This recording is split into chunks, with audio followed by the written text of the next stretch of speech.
players, but it's not just about them. What about the fans? Oh, definitely. It's a big, big day for the supporters as well. Here we go, here we go, here we go. Here we go, here we go, here we go. Here we go, here we go, here we go. Here we go, here we go. 125 years ago, fans flocked not to Wembley, but to the more serene surroundings of the Oval Cricket Ground, where the first Cup final took place in 1872. As interest grew, so did attendances. 110,000 for the 1901 match between Spurs and Sheffield United, held at the Crystal Palace. And another record crowd of over 120,000 for the meeting of Aston Villa and Sunderland in 1913. After the First World War, the final moved briefly to Stamford Bridge, but the ground was barely able to contain the fans. And when Wembley Stadium was constructed for the Empire exhibition, the FA seized the opportunity for a new venue. Here was a ground with room for everyone, or so the crowd that tested the terraces supposed.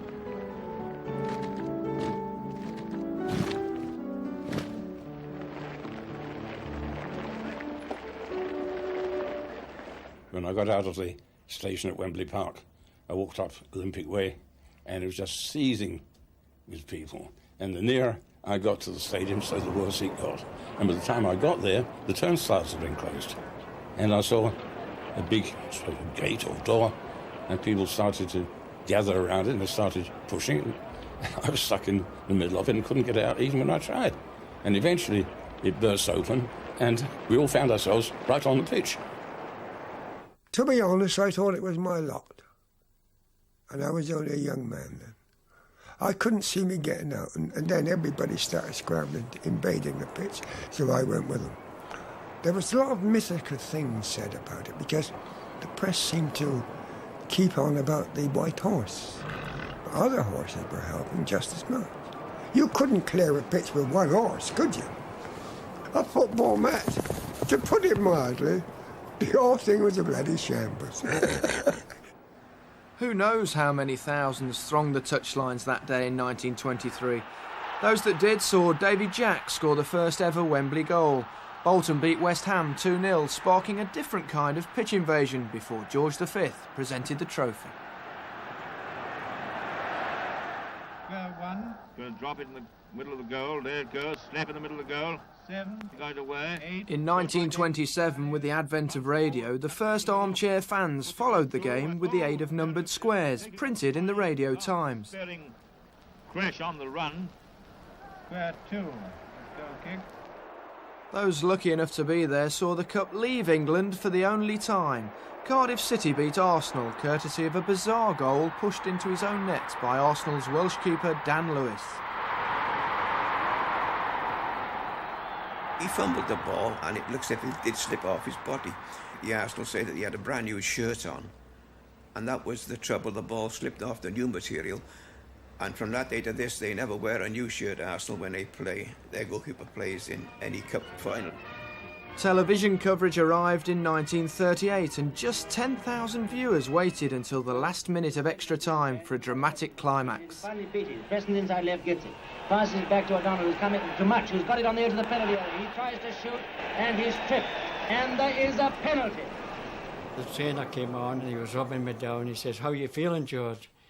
And I said, "Well, I don't feel like taking a penalty." See, I was going to get out of it now. So he went away and asked every player if they would take a penalty. No one. So the trainer came back and says, "Look, George, no one will take a penalty. You've got to take it yourself." Here comes Match to take it. And it's a goal! It's a goal! I jumped about 6 feet up in the air when I seen it going in.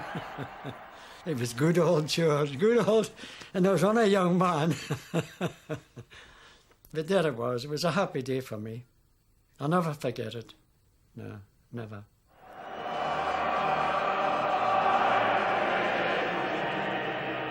By now, the final had acquired other traditions. In 1927, the year in which organised community singing began, a hymn was added at the request of Queen Mary. The singing of Abide With Me endures to this day.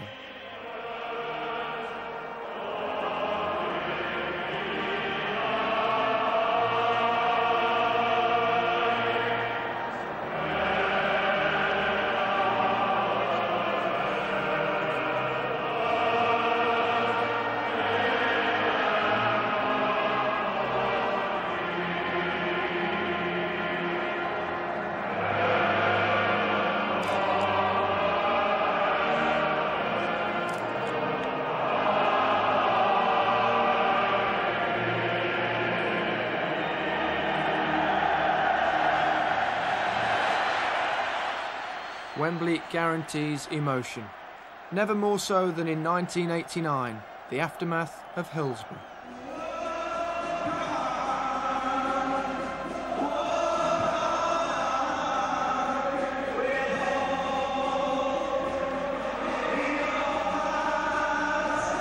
After the first semi-final, when the events took place,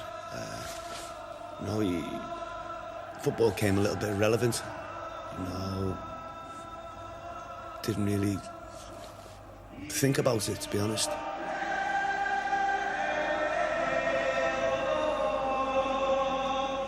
Maybe it would have been a mark of respect for no cup final to be played that year to the people who died. But again, you have to respect what the friends and family of the people who died said, and really most of them felt that it should go ahead.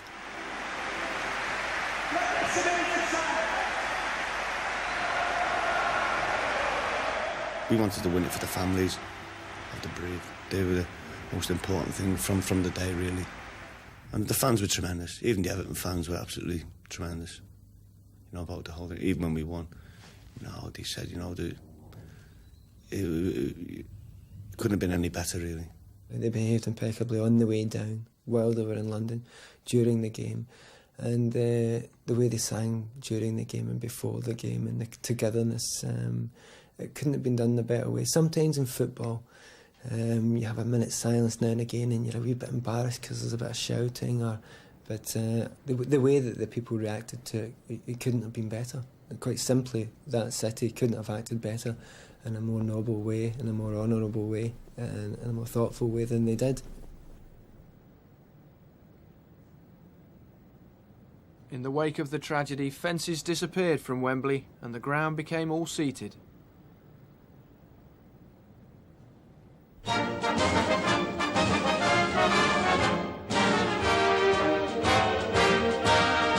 (1970).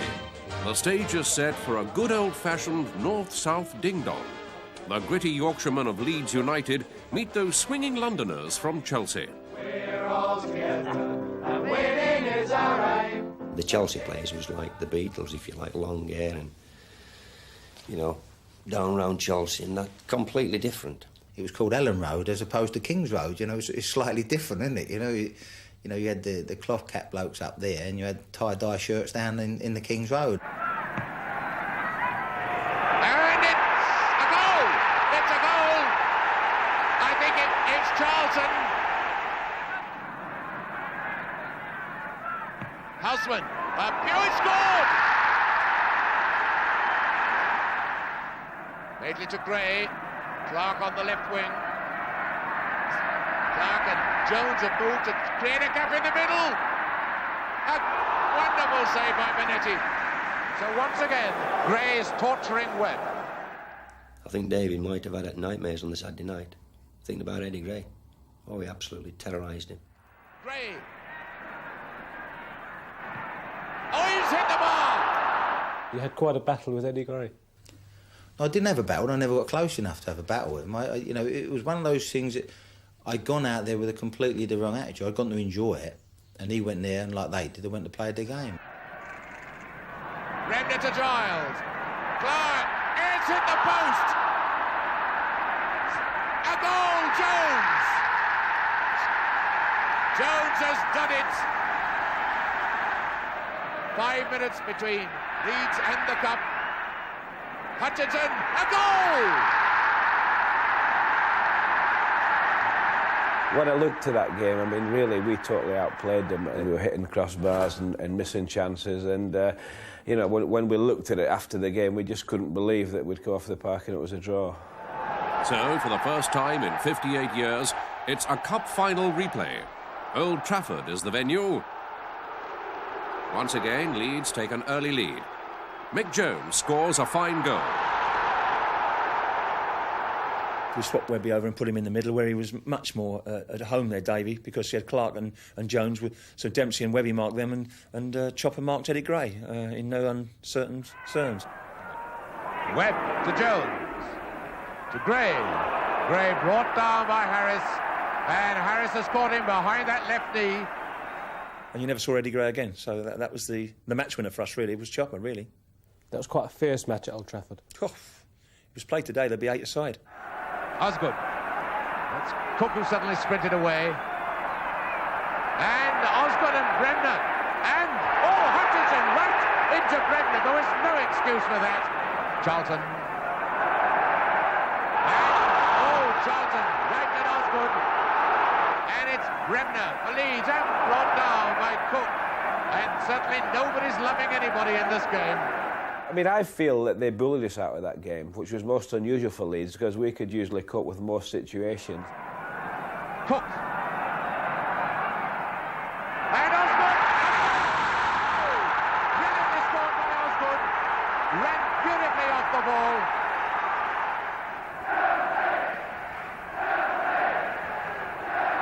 And then Strummer, it's a goal! Yes, a goal. Webb. Ian Hutchinson's arms were still swinging round from the throw because it was like an old windmill. When he threw it, it just kept and it kept coming over, and then that was it. I wish I'd known that Ravanelli touched. Mind, I couldn't have got my shirt over my head. We went behind 3 times, twice at Wembley, once at Old Trafford, and in the end, once we went in front, they sat down and they said, "We can't beat them. Can't beat this team. They won't lay down," and we wouldn't.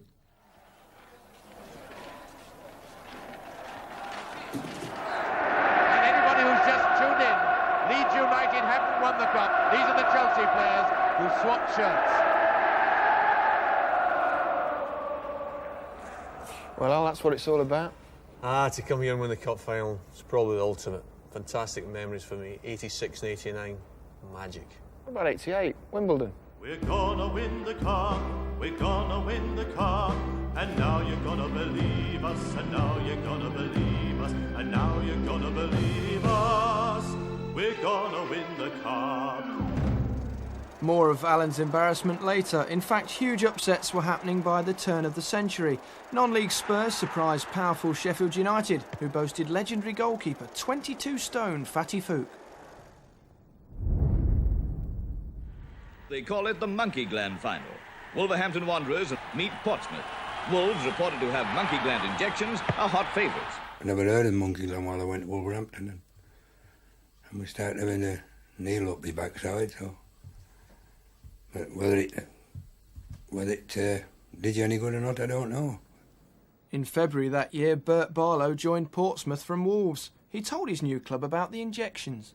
We had one a week at Wolverhampton. Then when I was transferred to Portsmouth, we had 2 a week to catch up with what Wolverhampton had. The irony of it is that both clubs went to the final.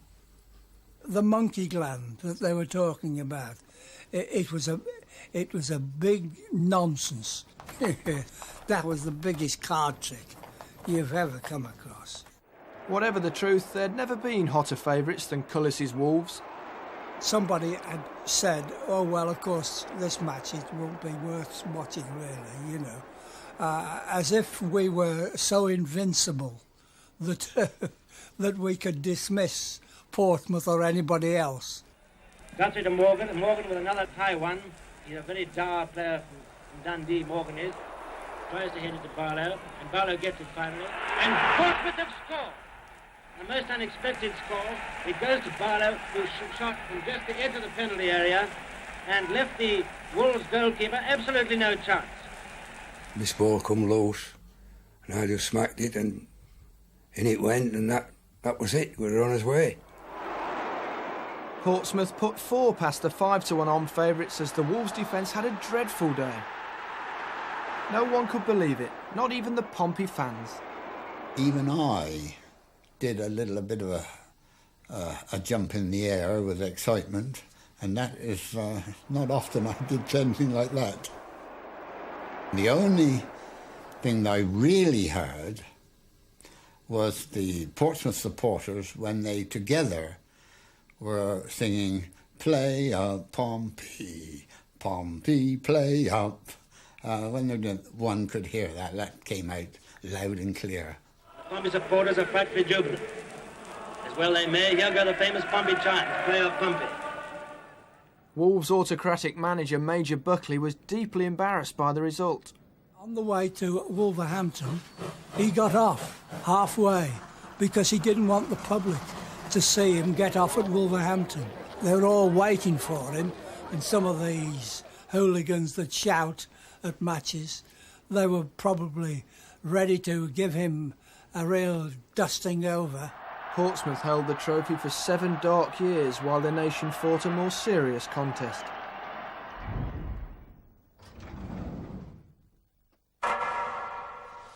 No one believes Second Division Sunderland could defeat the mighty cup holders Leeds, except for a few diehards. Why do you think they'll beat Leeds? Well, they're a better team.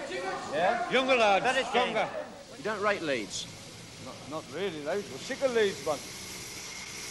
I'm going to see Jimmy, my son-in-law. He's Sunderland goalkeeper. You think he's going to keep them out? Oh, yes, he'll keep them out. He will, he'll do that. Are you thinking of a score? Do you think you're going to forecast a score? Well, I said 1-0. Sunderland was awash with cup fever and the whole nation was behind them. Great faith was placed in new manager Bob Stokoe just 5 months into the job.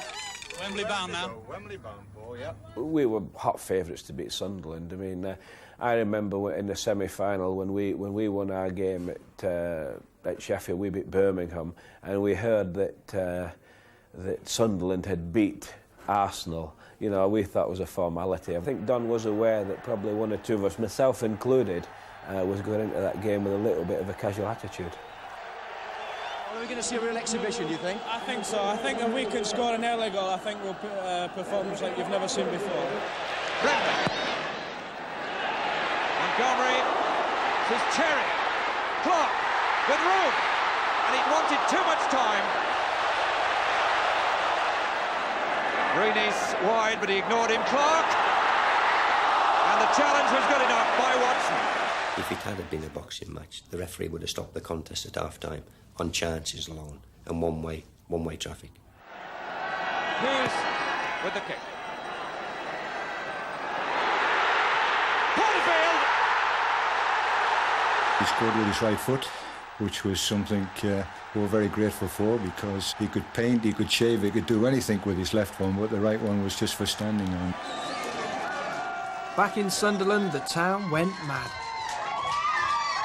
And then, of course, we come up to the to what I'd say was the save of all saves, and that you know, everybody said a million times that every time they watch it, that ball has to go in the back of the net that Monty pushed up onto the crossbar. Even the Jimmy Hills and all the commentators at that time said that it's in, but he made the save of all saves for me, and that won us the cup.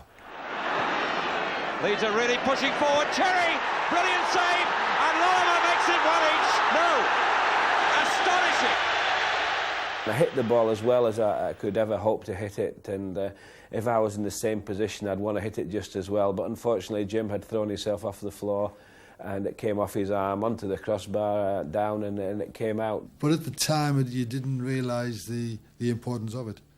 You know, it was a fleeting moment in a game, which it wasn't until afterwards, when everybody was going on about it, that I'd realised what actually the type of save it was, you know.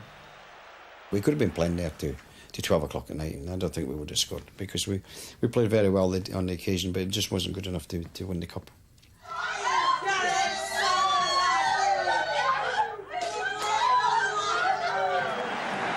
This really a true fairy story, even in FA Cup terms.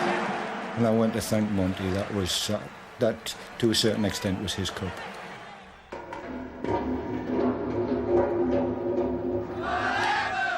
Just 3 years later, First Division Manchester United headed for Wembley, cocksure of victory over another Second Division team, Southampton. Who's going to win the final, do you think? Us. Who's us? Southampton? No. Daft. United. And what's the score going to be? 4-0. Tommy Docherty rather unwisely described Southampton's semi-final as a bit of a joke. I was a bit smarty pants in those days. Sometimes I had a bit too much to say, actually. But it was just a flippant thing. It wasn't really a serious thing. I think the doctor had a habit of saying things like that, and those things just sailed over the top of our heads, and we accepted that's what he was like. I think we all realised that when we were going to get to Wembley and play against Southampton, I think we all realised it was going to be no joke. The only time it was going to be a joke is if we didn't win. Waiting with their own punchline were a Saints team full of experience. Well, we had a team of rascals anyway, so I mean, We all had a beer, we all had a drink of lager the night before, we were all together. It's a load of bullshit what people talk, that you got to be wrapped up in, you know. What I'm trying to say is a fag or a pint of beer is never, you know, is not going to make you a good or bad player overnight. I think there was a little bit of anxiety in the dressing room before the game. And even when we were in the tunnel, you know, we had a reputation of being an up-and-coming side, but we stood alongside the Southampton team and compared to us, they looked like men. When we walked out, I think there was a couple of guys mentioned it, so have a look at them, lads, they froze on us already. And there was us waving to the crowd and, you know, the wives and girlfriends and whatever, or both, some of the lads had. But you know, it was one of those sort of days. We were happy to be there, we were the underdogs, we had nothing to lose. Build-up here again was great. On to Wembley, great. And it was great until the referee blew the whistle. And he spoiled it for us then. Swinging awkwardly and suddenly got a touch and off the bar from McElroy. The ball was back-headed then, skidded off somebody's head, and McElroy hit the bar. I thought if Southampton played to the best of their ability, and we played well, not at our best, 9 times out of 10 we'd have beaten them. But we played all right, and they played very well. Bless him, now Bobby's gone, but he was having a nightmare at scoring goals right up until the final. And everyone was saying, this would be Bobby a scorer here because he's been having such a bad time in front of goal. Anyway, he's got on the end of one, and it fitted, didn't it? Well, this may not be one of the great games, but it's pretty finely balanced. McGallagher to Stokes, who's onside. 1-0.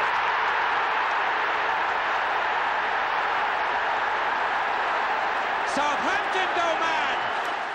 I think Alex Stetton threw his cap on it rather than dive at it, actually. It wasn't a great shot, but blatantly offside to this day. There's no way it was offside. No, I'm not having that. The main memory of the match is, for me, going round the pitch with the cup. That will stay with me, obviously, forever and a day. Some of us believed that we were going to go to Wembley and that the highlight of the day was going to be 5:15 when we were going up to the Royal Box to pick up a winner's medal and then pick up the FA Cup. But we went up to the Royal Box all right, but we picked up a loser's medal and we didn't pick any cup up.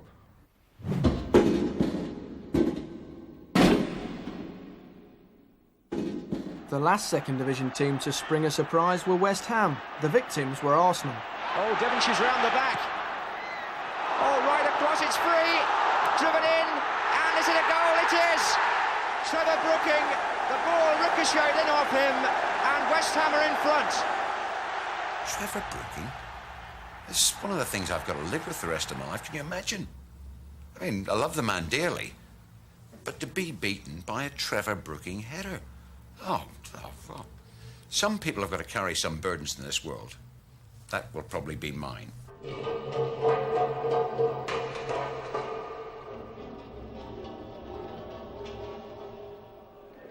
Just 11 years earlier, Wimbledon had been a non-league team. Now they stood between Liverpool and the double.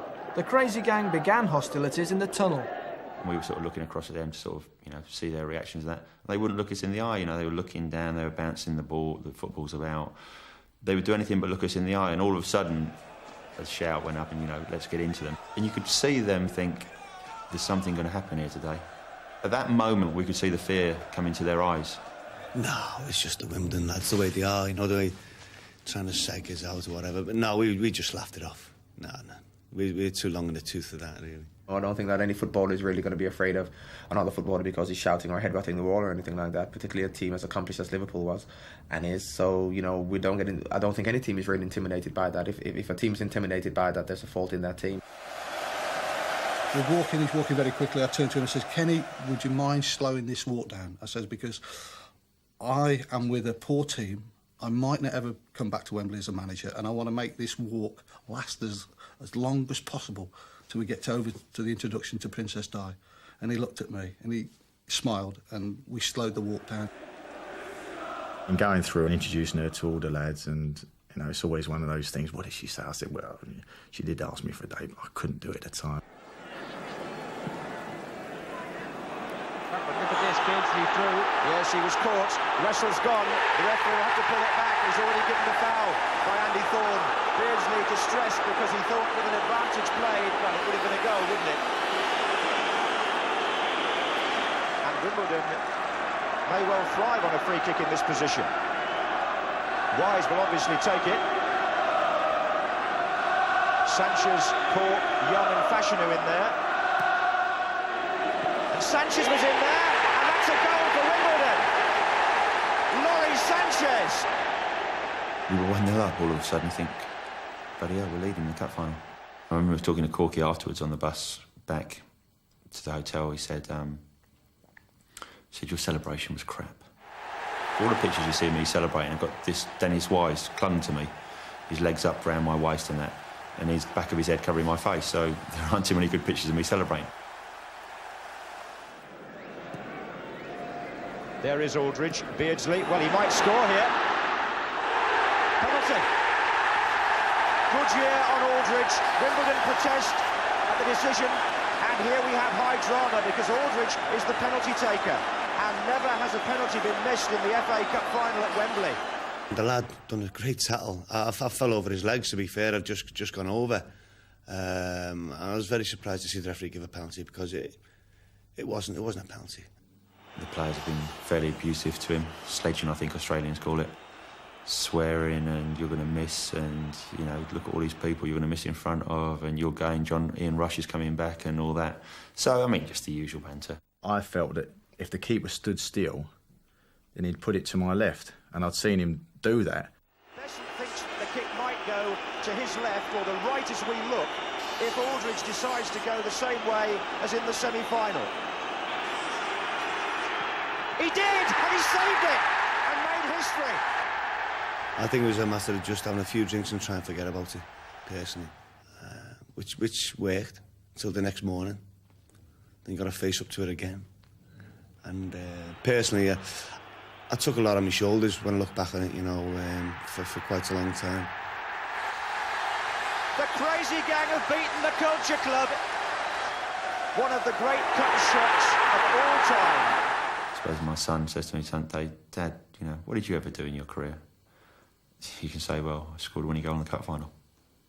We've won the cup, we've won the cup, E-I-N-E-O, we've won the cup. Well, Alan, we've won the FA Cup. How do you feel? At the end of the day, the boys done great. Magic, fantastic. Hey, I'm over the moon. How do you do, everybody? We're naturally very pleased that we've won the cup, and we hope everyone thinks that we thoroughly deserved it. As a matter of fact, I'm just breathless. Brian, what's your reaction? Well, over the moon, really. This is the greatest day in my life, and I'm afraid at the moment words fail me. I'm over the moon. I think we were worthy winners, and well done, City boys. Just feel over the moon. We're very tired, we've all got cramp, but it's a wonderful feeling, thanks. Terrific, great result. Everyone did magic. All right, well, you take a final drink out of the cup and get on your way to the back. And it's going to be a lovely drink. Thank you very much.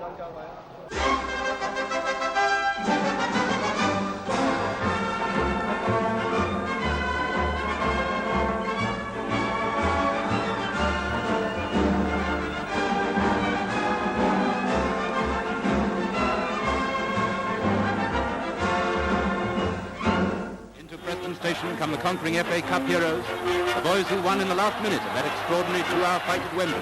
And through the town, it's a victory parade. We came into town, and I was sitting in the front, you know, and there's a stupid supporter on in front of the bus. This is true.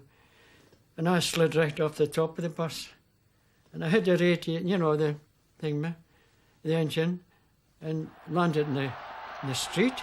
Were you injured? No, but I could have been. Because the buses are fairly high, you know.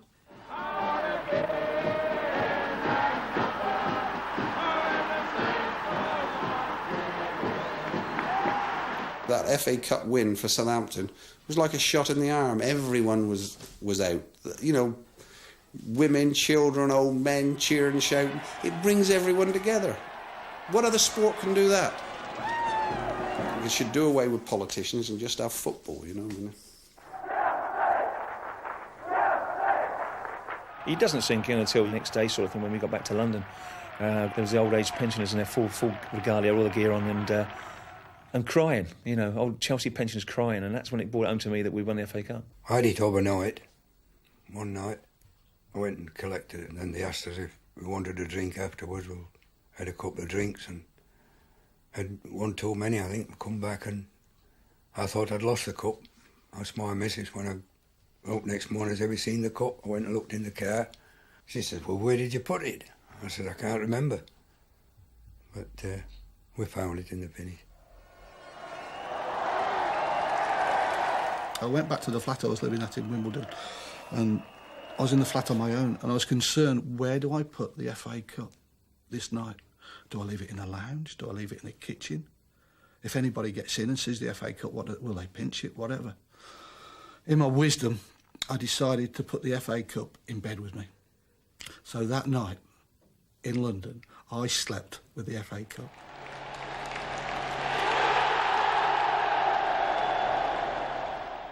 You would never, ever forget your first ever cup final, no matter how many you're playing. It is the most special day. People come to me and they keep wanting to shake my hand still and say, you gave me the happiest day of my life. And I said, are you married? Yeah. Still the happiest day of my life. Now, I can understand that at times. Whether winning the Premiership and that gives you a better feeling or what, I don't know. But on that day, there can't be a better feeling. There can't be a better feeling in the world. You can't describe it. Honestly, you just can't describe it. You just lift the cup up and say, well, we've won it. It must be the finest thing to play in, and even more so when you win. I don't know what it must feel like to lose. I remember before I couldn't really look at the loser's medal. It's something that I couldn't look at like and say, you know, this is my loser's medal. But now I've got the loser's medal and the winner's medal. I can look at them both. It wouldn't have mattered to me if I hadn't won any of them. Just to be there. Because I've got things that people can only dream about. I've got memories of them games that I can relive here. As a young boy, watching teams run round Wembley displaying the FA Cup is every child's dream. If I have another dream, or if I come back in another life, yeah, I'd like to play an FA Cup final, and this time don't get injured and win. It's just magic. It's the greatest competition, the greatest knockout competition football has, the FA Cup. It's the most famous trophy in the world. Somebody tell me, what does the Ryder Cup look like? I really couldn't tell them, you know, what is the Gillette Cup? I don't know, you know. FA Cup. The greatest football competition, sudden death football competition that there is.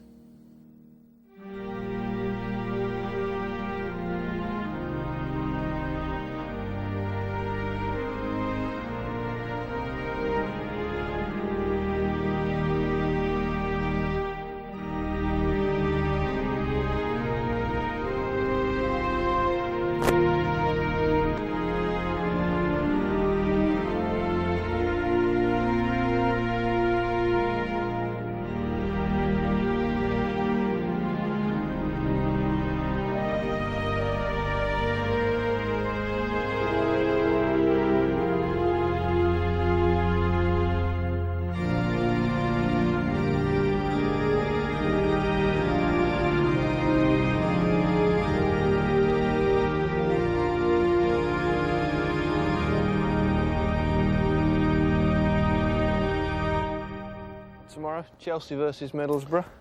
Full of stars. How do you see it going? It's going to be close. There's lots of talent and ability on the pitch. I don't think either side's particularly good at playing tight, so hopefully it should be an open game. Basically, whoever defends the best will win the game. Now, why did I know you'd say that?